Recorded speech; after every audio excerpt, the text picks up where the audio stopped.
प्रसंगस में आज आप सभी का स्वागत है। प्रसंगस में आज हम चलेंगे ब्यावर शहर के अजमेरी गेट पे, जो बहुत पुराना अंग्रेजों के समय का एक दरवाज़ा है। लेकिन इसमें प्राचीनतम बात यह है कि यहाँ एक संस्था है प्रभात फेरी करके। प्रभात फेरी संस्था काफ़ी कुछ सामाजिक कार्य करते हैं। नियमित रूप से तो सभी मंदिरों में सुबह आरती के लिए जाते ही हैं। इसके अलावा कन्या विवाह, शीतल पे, अभी जो गर्मी का मौसम, ज्येष्ठ का महीना होता है, जो पुण्य का महीना होता है, ये इसके जो संयोजक है वो व्यापार संघ के भी अध्यक्ष हैं। इन्होंने जो आप देख रहे हैं कि इस प्रकार के ब्यावर के प्रमुख स्थानों पर लोगों को शीतल पे पहनने के लिए नियमित रूप से 30 दिन के लिए इस तरह के टेंट भी लगा रखे हैं व उनको बैठने के लिए कुर्सियाँ भी लगा रखी है और साथ में पानी की ठंडी कैन भी है। और आज इनका एक लक्ष्य है, संजय घिया जो एक समाज सेवी भी कहते हैं, ये 50,000 गिलास शीतल पेय पिलाने का आज का इनका लक्ष्य है। जो ब्यावर के विभिन्न स्थानों पर इन्होंने इस तरह के टेंट लगा के व्यवस्था की है। संजय जी, आपको प्रेरणा किस प्रकार से मिली इसकी? प्रेरणा तो क्या है साहब, देखो ब्यावर आपको को मालूम है एक सामाजिक धार्मिक शहर है और हम लोग पिछले 17 साल से प्रभात फेरी का संचालन कर रहे हैं। इस 2 दिन बाद प्रभात फेरी परिवार को इस जो पौधा 2008 में लगा था उसको 18वां साल शुरू हो रहा है। हम लोग चूंकि मैं जैसा कि भाई साहब ने भी बोला, मैं ब्यावर व्यापार संघ का अध्यक्ष भी हूँ। तो जो बाजार में मैं दिन भर देखता हूँ कि जब यहाँ पे जो शहरवासी, जो गांववासी यहाँ शहर में परचेजिंग के लिए आते हैं, उन लोगों को बहुत ज़्यादा दिक्कत आती है गर्मी में बैठने के लिए, क्योंकि वो जब बाजार में आते हैं उसके बाद उनको आराम करने के लिए कहीं जगह नहीं मिलती। बाजार में ट्रैफिक आप समझते हैं बहुत ज़्यादा हो गया है, जगह नहीं होती है बैठने के लिए। तो हम लोगों ने इस तरह की वाटिकाएं, ये 7 ब्यावर में वाटिकाएं ब्यावर व्यापार संघ और नगर परिषद के सौजन्य से लगाई। उसमें हम लोगों ने ये प्रयास करा है कि पूरे जब तक 75 दिन के लिए लगी है कि उन लोगों को बैठने की व्यवस्था मिले और साथ में शीतल पेय पदार्थ मतलब ठंडा पानी मिले, ताकि वो तो हम देख ही रहे हैं। लेकिन आप बता रहे हैं कि जिस प्रकार से कि प्रभात फेरी की जो आपकी संस्था है उसको 17 साल पूरे होने जा रहे हैं। 17 साल का मतलब है कि एक युवा 17 होकर के और वयस्क होने के लिए जा रहा है। लेकिन ये प्रेरणा कहाँ से मिली थी आपको, जो 17 साल पहले आपने इसकी शुरुआत की थी? हाँ बिल्कुल, आपने जो सवाल पूछा है उसका मैं अब बराबर से जवाब देता हूँ कि हम लोगों ने 2008 में एक भागवत कथा ब्यावर में अपने ब्यावर में हुई थी। और उस समय जब जो महाराज जी आए थे, राधा कृष्ण जी महाराज, उन्होंने एक जो कहना चाहिए प्रण लिया था कि साहब आप लोगों को ब्यावर में प्रभात फेरी शुरू करनी है।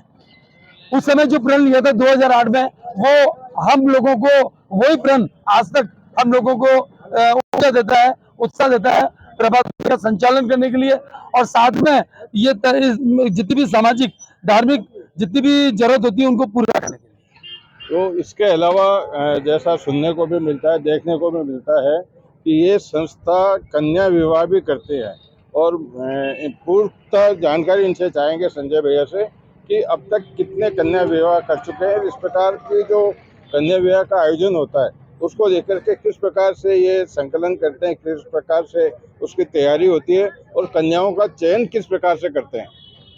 सब 25 मई 2008 को जब प्रभात फेरी का संचालन शुरू हुआ था, जस्ट उसके सप्ताह भर बाद एक परिवार जो गरीब था और उसकी जिस कन्या उसके माता पिता नहीं थे, वो परिवार हमारे पास आया और उन्होंने बोला कि साहब हमारे माता पिता नहीं है और हम मतलब उनकी जो बड़ी बहन थी उन्होंने बोला हमारी छोटी बहन का विवाह है, तो आप लोगों से जो भी मदद हो सकती है करिए।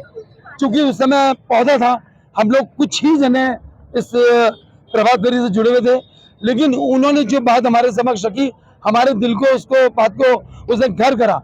हम लोगों ने उस दिन 31 मई 2008 को पहला कन्यादान कार्यक्रम किया था। उसके बाद जो निरंतर प्रेरणा ठाकुर जी की मिली और जो कहते हैं ना, देने वाला सांवले सेठ पाने वाला सांवले सेठ, वो परंपरा आज तक जारी रही। हमने 62 दिन के अंदर करीबन 140 के ऊपर अभी तक कन्याओं का कन्यादान करा है। हम लोग मायरा भरते हैं और कन्याओं का चयन जो करते हैं वो हम लोग ऐसा परिवार जो हमारे पास आता है, चूंकि मीडिया जो आप लोगों का सशक्त माध्यम है उसने ये बात घर घर तक जन जन तक पहुंचाई है। हम लोगों के पास परिवार आता है, हम लोग कमेटी रखी है, जो उस कमेटी उस परिवार के हमारे जो मापदंड है उनको मैच करती है कि बराबर से मैच हो रहा है। अगर वो परिवार मैच करता है तो उसके बाद हम लोग उस परिवार को यहाँ अपने रघुनाथ जी के मंदिर बुलाते हैं और वहाँ हम उनको यहाँ बुला के एक समारोह के रूप में मायरे के रूप में उनको हम मायरा भरते हैं। निश्चित रूप से आज के भौतिकवाद के अंदर ये जो संस्था जिस प्रकार की अपनी गतिविधियां कर रही है, सामाजिक, धार्मिक और अन्य जिस प्रकार की जो सेवाएं दे रही है, उसकी सराहना की जानी चाहिए। ऐसे समय में इस संस्था जैसी और भी संस्थाएं अगर स्थापित हो जगह जगह, तो देश के अंदर एक नई क्रांति उन लोगों के लिए आ सकती है जिनको सहयोग की आवश्यकता है। आज के प्रसंग को यही विराम देने से पहले मैं एक महिला जो वरिष्ठ महिला भी हो उनसे भी जानना चाहूँगा, क्योंकि महिला की भी इसमें काफ़ी भागीदारी है, तो उनसे भी हम बात करना चाहेंगे कि वो किस प्रकार का इसमें महसूस करती है। मधु अरोड़ा भागवत परिवार से जुड़े हुए मुझे करीब 6 महीने हुए और भागवत परिवार को शत शत नमन है। इतना अच्छा पुण्य का काम आज के दिन जो कर रहे हैं, उसके लिए मैं ये चाहती हूँ कि भागवत परिवार को भगवान इतनी शक्ति दे, इतना सामर्थ्य दे कि वो पूरे ब्यावर में इस तरह का कार्य बढ़ चढ़कर करते रहें, बढ़ चढ़कर कर रहे हैं और आगे करते रहें। भगवान भागवत परिवार को इस तरह का सामर्थ्य दिन प्रतिदिन बढ़ता जाए।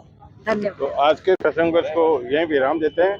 कल फिर नए प्रसंग के साथ मैं आपके सामने उपस्थित होऊंगा। तब तक के लिए नमस्कार।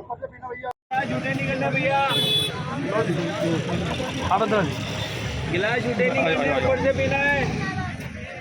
लो जी शराब आ जाओ साहब, आ जाइए। शीतल शरबत इस गर्मी और भीषण लू से बचने का सबसे बढ़िया इलाज।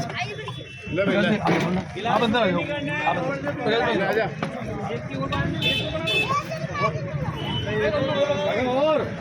आ जाओ साहब, आ जाइए। शीतल शरबत लादूराम जी हटना हो, लादूराम जी ने 1 घंटे में